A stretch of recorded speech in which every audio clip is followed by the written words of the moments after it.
آج ہم ایک ایسی رپورٹ پر ذرا تفصیل سے بات کریں گے جو بھارت کے موجودہ سماجی ماحول میں ایک بہت ہی آپ کہیں کہ امید بھری تصویر دکھاتی ہے۔ جی یہ کہانی ہے بہار کے کچھ ایسے دیہاتوں کی جہاں مساجد تو ہیں مگر وہاں مسلمان نہیں رہتے، اچھا اور ان کی دیکھ بھال کی ذمہ داری وہاں کے ہندو خاندانوں نے اٹھائی ہوئی ہے۔ جی میر تقی میر نے شاید ایسے ہی لوگوں کے لیے کہا تھا کہ جی مت سہل ہمیں جانو، پھرتا ہے فلک برسوں، تب خاک کے پردے سے انسان نکلتے ہیں۔ واہ تو آج کی گفتگو کا مرکزی سوال یہی ہے کہ جب ہر طرف مذہب کے نام پر اتنی تقسیم ہو تو بقائے باہمی کی یہ چھوٹی چھوٹی مثالیں ہمیں کیا سکھاتی ہیں؟ جی تو جو سورس ہے ہمارے پاس وہ ڈوائچے ویلے اردو کی ایک بہت دلچسپ ویڈیو رپورٹ ہے۔ اچھا، DW کی رپورٹ۔ جی بالکل، اور یہ بہار کے 2 گاؤں ہیں خربیا اور ماڑی، ان پر مرکوز ہے۔ یہاں دکھایا گیا ہے کہ مسلمانوں کی ہجرت کرنے کے بعد جو مساجد ویران ہوئیں ان کی حفاظت وہاں کی مقامی ہندو برادری کیسے کر رہی ہے۔ اس رپورٹ میں جو پہلی کہانی ہے وہ تو واقعی دل کو چھو لیتی ہے۔ ذرا کھربیا گاؤں کی گیتا کماری والی مثال ہمارے سامعین کو بتائیے۔ جی یہ بہت متاثر کن ہے۔ خربیا گاؤں کی مسجد کئی دہائیوں سے بالکل ویران پڑی تھی۔ اتنی کہ لوگ اسے جانور باندھنے کے لیے استعمال کر رہے تھے، ہے نا؟ جی بالکل، وہ ایک طرح سے جانوروں کا باڑا بن چکی تھی۔ تو 2019 میں گیتا کماری اور ان کے بھائی ہیں کوئشل کشور، انہوں نے اسے اس حالت میں دیکھا اور ان سے رہا نہیں گیا۔ بالکل، انہوں نے اپنے طور پر اس کی مرمت اور صفائی کا بیڑا اٹھایا۔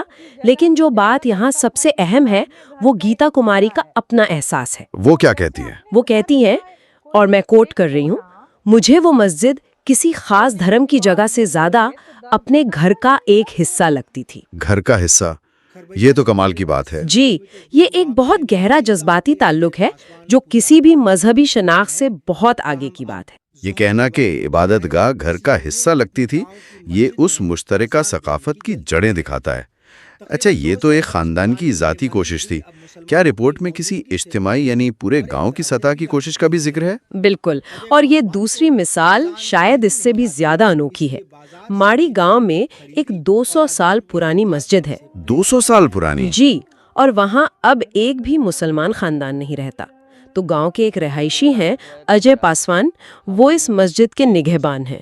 اچھا، تو وہ اذان بھی دیتے ہوں گے؟ وہی تو دلچسپ بات ہے، چونکہ انہیں اذان دینا نہیں آتی تو انہوں نے اس کا ایک بہت جدید حل نکالا ہے۔ وہ کیا؟ وہ ایک چپ پر ریکارڈ کی ہی اذان دن میں 5 وقت اسپیکر پر بجاتے ہیں۔ یعنی احترام اتنا گہرا ہے کہ روایت کو زندہ رکھنے کے لیے ٹیکنالوجی کا سہارا لیا جا رہا ہے۔ یہ تو حیران کن ہے۔ جی، اور صرف اتنا ہی نہیں، اس گاؤں میں یہ ایک پختہ روایت بن چکی ہے کہ کسی بھی گھر میں شادی ہو یا کوئی بارات آئے تو کیا ہوتا ہے؟ تو دولہا سب سے پہلے اس مسجد اور اس سے جڑے مزار پر حاضری دیتا ہے۔ واہ، وہ جگہ پورے گاؤں کے لیے ایک مقدس ورثہ بن چکی ہے۔ بالکل۔ ان کہانیوں کو موجودہ حالات کے تناظر میں رکھنا بہت ضروری ہے۔ ایک طرف تو ہم مذہبی مقامات پر تنازعات اور نفرت انگیز بیانات کی خبریں سنتے ہیں، جی روزانہ، اور دوسری طرف یہ مثالیں، یہ دونوں حقیقتیں ایک ساتھ کیسے موجود ہیں؟ یہی تو اس رپورٹ کا سب سے اہم نقطہ ہے۔ یہ ہمیں سیاسی بیانیے اور زمینی حقیقت کا فرق سمجھاتی ہے۔ وہ کیسے؟ دیکھیے، ان مساجد کے ویران ہونے کی وجہ تقسیم ہند کے بعد کے فسادات تھے۔ مسلمان خاندان یہاں سے چلے گئے، محفوظ جگہوں پر۔ جی، لیکن جو لوگ رہ گئے ان کے دلوں میں وہ پرانی یادیں اور مشترکہ قدریں باقی رہیں۔ تو سیاسی سطح پر جو بھی ہو، انفرادی اور سماجی سطح پر انسانی رشتے اکثر زیادہ مضبوط ثابت ہوتے ہیں۔ تو کیا یہ مانا جائے کہ یہ صرف کچھ الگ تھلگ واقعات ہیں، یا یہ کسی بڑے سماجی رویے کی عکاسی کرتے ہیں جو شاید میڈیا کی نظروں میں نہیں آتا؟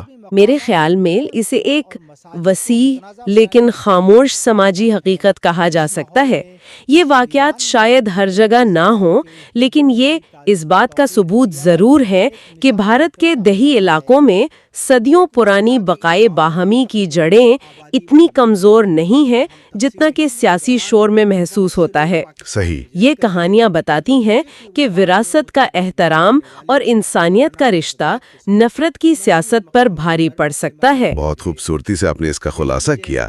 تو یہ کہانیاں صرف عمارتوں کو بچانے کی نہیں نہیں ہیں بلکہ اس مشترکہ تاریخ اور انسانیت کو بچانے کی ہیں جو ہمارا اصل سرمایہ ہے۔ یہ ہمیں یاد دلاتی ہیں کہ محبت کا پیغام نفرت کے شور میں دب تو سکتا ہے، ختم نہیں ہو سکتا۔ جی جیسا کہ جگر مراد آبادی نے کہا تھا، ان کا جو فرض ہے وہ اہل سیاست جانے، میرا پیغام محبت ہے جہاں تک پہنچے۔ بہت خوب۔ اور یہ گفتگو ہمارے لیے ایک گہرا سوال چھوڑ جاتی ہے۔ وہ کیا کہ جب کسی عقیدے کے ماننے والے اس جگہ موجود نہ رہیں تو ان کی نشانیوں اور عبادت گاہوں کی حفاظت کرنا باقی معاشرے کے لیے کیا معنی رکھتا ہے؟ کیا یہ صرف رواداری ہے یا اپنے ہی ماضی اور اپنی مشترکہ شناخت کو تسلیم کرنے کا عمل ہے؟ اختتامیہ۔ اللہ کی رحمت آپ پر اور آپ سے جڑے ہر فرد پر ہمیشہ سایہ فگن رہے۔ خدا حافظ۔ یہ پروگرام آمین میڈیا کی ایک تجزیاتی پیشکش ہے جسے احمد آباد سے شائع کیا گیا ہے۔ اس کے ایڈیٹر جناب عثمان قریشی ہیں۔